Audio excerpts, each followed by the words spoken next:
भाई बीजेपी की तरफ से लगातार जो है कुछ ना कोई कार्यक्रम किए जाते रहते हैं और आज भी जो है प्रदेश अध्यक्ष जी जो है नायब सिंह सैनी हिसार से होते हुए सिरसा पहुंचे हैं। वो भी आज क्या कुछ कार्यक्रम था ये भी जानेंगे और क्या कुछ नया कार्यक्रम बीजेपी करने वाली है और आने वाले समय में ये भी जानेंगे। चलिए बातचीत करते हैं। हमारे साथ जिला अध्यक्ष जी मौजूद है, कैप्टन भूपेंद्र सिंह जी, इनसे बातचीत कर लेते हैं। अध्यक्ष महोदय नमस्कार।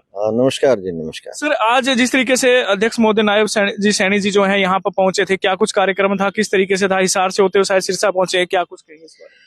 आप ठीक कह रहे हैं। आदरणीय अध्यक्ष जी का सिरसा में एक कार्यक्रम था, तो मुझे सुबह जानकारी मिली कि आदरणीय अध्यक्ष जी यहाँ से पास करेंगे, तो स्वाभाविक है मैंने जब अपनी जिले की टीम को बताया तो सबकी एक इच्छा रही कि 2 मिनट चाय पी लेंगे हम अध्यक्ष जी के साथ। कार्यालय नजदीकी पड़ता है बाईपास से, तो फिर हमने वापस फोन किया। मैंने कहा जी ऐसे ऐसे हमारा इच्छा है सभी कार्यकर्ताओं की कि आप 2 मिनट ब्रेक लगा के चले जाओ, पर उनके पास समय नहीं था। समय का अभाव रहता है इतने सीनियर लेवल पे, पर उनका मैं धन्यवाद करूंगा कि उनने कम से कम इतना समय हमारे को दिया कि वहां पे रुके, 2 मिनट का हॉल्ट लिया और सभी कार्यकर्ताओं से राम राम श्याम श्याम की। सबके काफी लोगों की इच्छा थी फोटो खिंचवाएं, उनको फोटो भी खींची। हमने उनका पुष्प गुच्छ दे के स्वागत किया और जिले की तरफ से 2 मिठाइयां प्रवीण जी लेके आए हुए थे।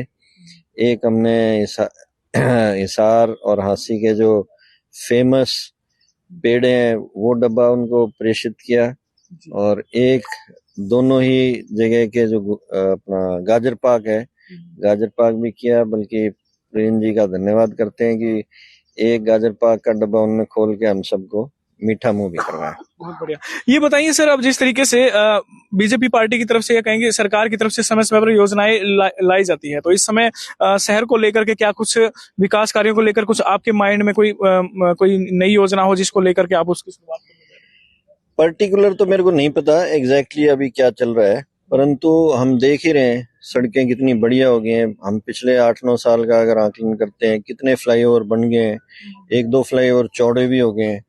उस तरफ अगर आप चले जाओ अपना कैंप चौक से सीधे अपना कैमरी रोड के ऊपर, तो कैमरी रोड पे पूरा क्लस्टर एक बन गया है, नेशनल हाईवे का क्रिस क्रॉस हो रहा है। बल्कि मुझे तो कई बार ऐसा लगता है जब एक जो पुल लोहे का बना है वहां पे, उस पे तो रात को ये लाइटिंग अभी हुई है, उससे पेरिस का लुक आता है वहां पे, इतना बढ़िया सुंदर लगता है। कई बार हमने वहां चित्र भी खींचे हैं, तो काफी प्रगति हो रही है। चलिए, बहुत अच्छी योजनाएं आप कर रहे हैं, लेकिन कुछ समस्याएं जो है वो भी अभी भी बनी हुई हैं। जैसे कोई सीवरेज की समस्या है, आज भी किसी भी मोहल्ले में चले जाएं वहां पर भी, चाहे आजाद नगर क्षेत्र हो, चाहे मीलगेट क्षेत्र हो, चाहे अन्य क्षेत्र हो, वहां सीवरेज की समस्या आज भी बरकरार है। इसको किस तरीके से दूर किया जाएगा? आप बिल्कुल सही कह रहे हो कि जैसे जैसे समय पास हो रहा है दिक्कत और परेशानी भी आ रही है, और कई दिक्कत परेशानी पुरानी भी चल रही है। सीवरेज वगैरह का या सड़कों का या कोई भी इंफ्रास्ट्रक्चर लगा लो, उनकी जो क्वालिटी बनाई गई पीछे वो बहुत ही लो स्टैंडर्ड की थी। अगर अनुमान लगाते थे भाई ये 20-25 साल चलेगा, वो 10-15 साल में ही जर्जर हालत में आ जाता है। अब सरकार के पास इतना पैसा, हर चीज को आप ठीक कराते फिर वो हर चीज टूट फूट में हो रही है, पर आहिस्ता आहिस्ता स्नेह स्नेह हर चीज को, हर दिक्कत परेशानी को ठीक भी किया जा रहा है। सर, ये बताइए, जिस तरीके से आप योजनाएं ला रहे हैं, लेकिन डॉक्टर्स जो है, कल हिसार की मैं बात करूं, सिविल अस्पताल में भी कल धरने पर बैठे थे, उन्होंने हड़ताल भी की थी और इस तरीके से पूरे हरियाणा में हड़तालों का सिलसिला लगातार चल रहा है। तो इनकी सुनवाई कब तक होगी, कैसे होगी? एक तरफ तो सरकार कहती है कि हम हर कर्मचारी तक जो है उनकी आवाज सुनेंगे, उनकी समस्या को दूर करने का काम करेंगे। वहीं पर अनिल जी ने कहा है कि भाई इनको नोटिस भी दिया जाए और इन पर कार्रवाई भी की जाए, तो आने वाले समय में कार्रवाई भी हो सकती है। क्या कहेंगे इस बारे में? देखो, लोकतंत्र है, लोकतंत्र में अपनी दिक्कत परेशानी रखने का हर नागरिक को हक है, और कानून में रहते हुए कई चीजें हैं, कई स्टेप्स हैं। धरना भी होता है, प्रदर्शन भी होता है। जब तक आप कानून के अंदर रहते हुए, कानून को आप पालन करते हुए इस प्रकार का कोई भी अपना रोष प्रकट करें या अपनी मांग को प्रकट करें, परंतु हम सबको ये भी मालूम है कि पिछले लगभग 10 साल होने जा रहे हैं अब केंद्र सरकार के, और हरियाणा सरकार के लगभग 9 साल से ऊपर हो चुके हैं, कितनी जन समस्याएं ठीक की हैं। हम कई बार बैठते हैं तो हमारे को लगता है भाई 20-25 साल लग जाएंगे। जिस प्रकार की अव्यवस्था फैला रखी है और जितने गड्ढे खोद के पुराने लोग गए हुए हैं, मतलब 20-25 साल आपने सलाह बना लिया कि बीजेपी को आना ही देना, मतलब 20-25 साल बीजेपी रहनी है, मतलब ये विचार बना लिया लोगों का मत है ये। अभी हमने पीछे 3 जो चुनाव जीते हैं भारतीय जनता पार्टी ने, आपको हमको सबको पता है किस प्रकार से एक छद्म खेल के द्वारा बीजेपी को हरा रखा था। सब जगह बीजेपी की हार हो रखी थी और कांग्रेस की सरकार बनी थी, परंतु लोगों का मन अलग था और लोगों ने जब अपना मत डाला और उसका जब रिजल्ट आया तो अलग ही रिजल्ट आए। और भारतीय जनता पार्टी, माननीय नरेंद्र मोदी जी और वहां की जो लोकल सरकारें थी, उनके हक के अंदर किस प्रकार से वोट पड़े और वापस भारतीय जनता पार्टी की बहुत ही प्रबल विजय हुई। देश और विदेश में सब जगह इसका बड़ा चर्चा है। बिल्कुल। एक बार उसी सवाल पर दोबारा आ जाते हैं, डॉक्टरों की जो हड़ताल है, क्या मानते हैं, क्या सही है या गलत है उनकी हड़ताल? जिस तरीके से उनकी जो मांगे हैं उनको सही मानते हैं? मुझे जानकारी में नहीं है, अगर मेरी जानकारी में होगा या कोई अगर मेरे को संपर्क करेगा तो जरूर उनकी मदद करेंगे। ये बताइए सर, एक बात और चर्चा में आ रही है कि कहा जा रहा है कि लोकसभा चुनाव जो होने हैं तो कैप्टन भूपेंद्र सिंह जी जो हिसार से भी लोकसभा का चुनाव लड़ सकते हैं या बरवाला से विधायक का चुनाव भी लड़ सकते हैं, आप इस बारे में क्या? देखो, पीछे जो 3 रिजल्ट आए हैं अपने, उसके बाद बड़ा स्पष्ट हो गया है, हर कार्यकर्ता को और देशवासी को पता लग चुका है कि भागने दौड़ने से कुछ नहीं होता। और मूल मंत्र भारतीय जनता पार्टी के अंदर तो पहले से ही है, आप अपना काम करते रहो, पार्टी निर्णय करेगी क्या जिम्मेवारी है क्या नहीं है। मैं ओएसडी था, मुझे नहीं पता था। मैं जब चेयरमैन बना, मुझे नहीं पता था। मैं जिला अध्यक्ष बना, मुझे नहीं पता। आगे क्या रहेगा मुझे आज नहीं पता है। मन तो है, कहीं ना कहीं विचार तो है, वही इच्छा शक्ति तो होती है कि भाई अगर मौका मिलता है तो मैं जरूर करूंगा, ऐसा इच्छा शक्ति तो होगी। सब प्रकार के मन के अंदर भाव आते रहते हैं। हम तो सेना में थे, कभी दूर दूर तक भी सोचा नहीं था इस लाइन के अंदर भी आएंगे, और अब इस लाइन में है तो जो यहाँ पे भगवान करेगा, पार्टी करेगी, उसके साथ है। अगर पार्टी कहेगी तो आप चुनाव लड़ने के लिए तैयार है, चाहे हिसार से या चाहे बरवाला से, जैसा भी आपको आदेश देंगे वो तैयार है? पार्टी टिम्बकटू से भी कहेगी और जो भी ड्यूटी लगाएगी हम वहां जाके अपना झंडा लेके पहुंच जाएंगे। चलिए, साफ साफ में मन तो लग रहा है कि सर का भी विचार तो है, अगर पार्टी आदेश करती है तो वो भी लड़ने के लिए यहाँ से तैयार है, चुनाव लड़ने के लिए तैयार है। सर ये बताएं कि जिस तरीके से अभी राम मंदिर का मामला चल रहा है, बड़ी तेजी से काम चल रहा है राम मंदिर का, तो कहा जा रहा है कि हिसार से भी राम मंदिर के लिए दर्शन करने के लिए यहाँ से भी और अलग अलग विधानसभा क्षेत्रों से, अलग अलग लोकसभा क्षेत्रों से भारी संख्या में लोग वहां पहुंचने वाले दर्शन को लेकर के, तो इस पर आपका क्या कहना है? हिसार से किस तरह से तैयारियां हैं या किस तरीके से यहाँ से जाया जाए? केवल हिसार की बात नहीं करते हैं, देश और विदेश की भी बात आप हमको मालूम होनी चाहिए। पूरी दुनिया के अंदर हिंदू समाज के अंदर बड़ा एक उत्साह है। 500 साल का जो एक अनर्थ और एक अन्याय हमारे समाज के साथ जो हो रखा था, वो अब जाके ठीक होने जा रहा है।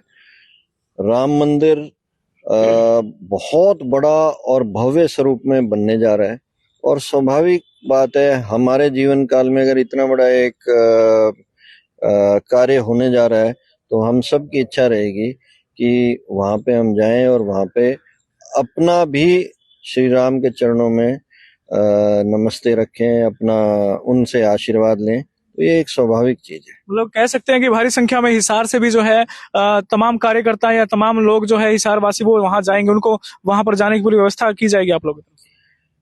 ऐसा कोई प्लानिंग नहीं आई है, परंतु अनेकों लोगों के हमारे पास क्वेरी आ रही हैं, उनकी जानकारी के लिए वो जानकारी लेना चाहते हैं।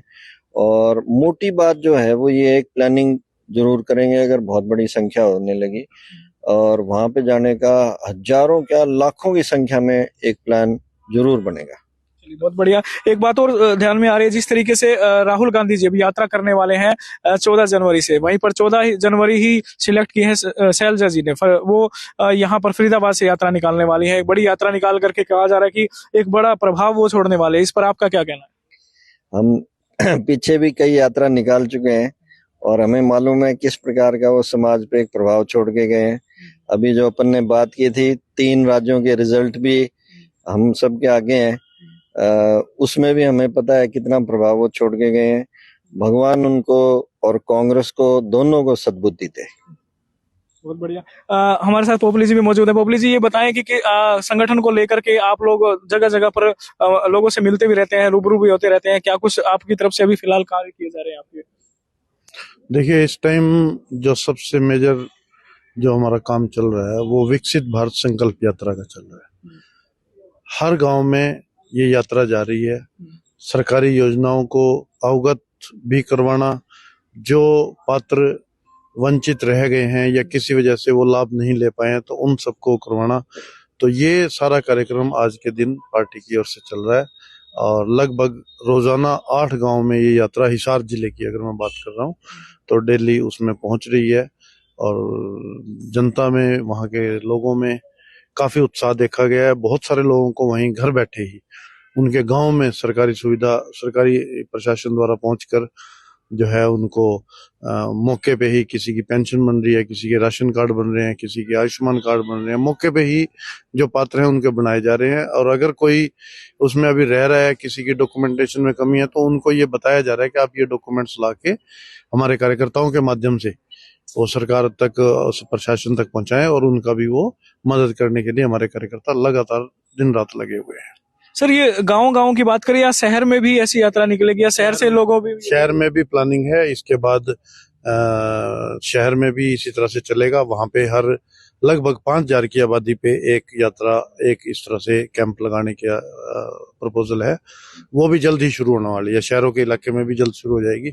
जो भी लोगों की समस्याएं, उसी तरह शहर की भी उस तरह समस्याओं का समाधान किया जाएगा। अध्यक्ष महोदय, आपसे एक मेरा और सवाल है कि जिस तरीके से SYL का मुद्दा चल रहा है और आज जिस तरीके से मीटिंग भी उसकी लगातार चल रही है, सीएम मनोहर लाल जी और पंजाब के जो मुख्यमंत्री है और केंद्रीय मंत्री जो है वो भी मध्यस्थता कर रहे हैं इस मीटिंग को लेकर, तो क्या कुछ कहना है? सुप्रीम कोर्ट में भी आगे आने वाले समय में सुनवाई है, इस मुद्दे पर आपका क्या कहना है? देखिए, सुप्रीम कोर्ट जो है वो अपना निर्णय बड़ा स्पष्ट कर चुका है। उनका क्लियरली कहना है कि भाई पंजाब को एक बड़े भाई होने के नाते जो हक हरियाणा का बनता है वो पूरा देना चाहिए। परंतु इस खेल के अंदर राजनीति जो कर रहे हैं वो आम आदमी पार्टी वाले कर रहे हैं। आप याद करो, जब आम आदमी पार्टी की सरकार कुछ साल पहले पंजाब में तो थी नहीं परंतु दिल्ली के अंदर थी, तब वो कितना चीख के चिल्ला के कहते थे कि भाई हमारे को पानी दो, पंजाब सरकार से कहा जाए SYL का पानी हमारे को दो, क्योंकि जो पानी हमारे को मिलेगा उससे कुछ पानी फिर पंजाब की तरफ भी जाएगा। परंतु आज क्योंकि पंजाब के अंदर उनकी सरकार आ गई है तो वो फिर दूसरे टाइप के खेल करने लग गए।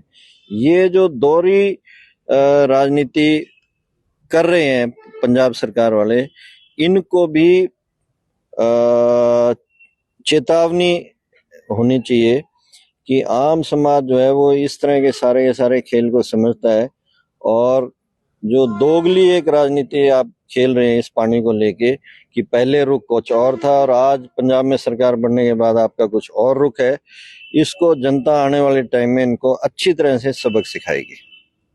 चलिए, अध्यक्ष महोदय ने जो कुछ कहा, हिसार से जिला अध्यक्ष महोदय बीजेपी के हमारे साथ मौजूद रहे और तमाम सवालों के उन्होंने जवाब दिए। किस तरीके से उन्होंने क्या कुछ कहा वो सब आपने जाना और क्या कुछ उन्होंने दूसरी पार्टियों पर कहा, क्या SYL पर कहा, वो सारा आपने जाना। और भी अपडेट लगातार हम आपको देते रहेंगे।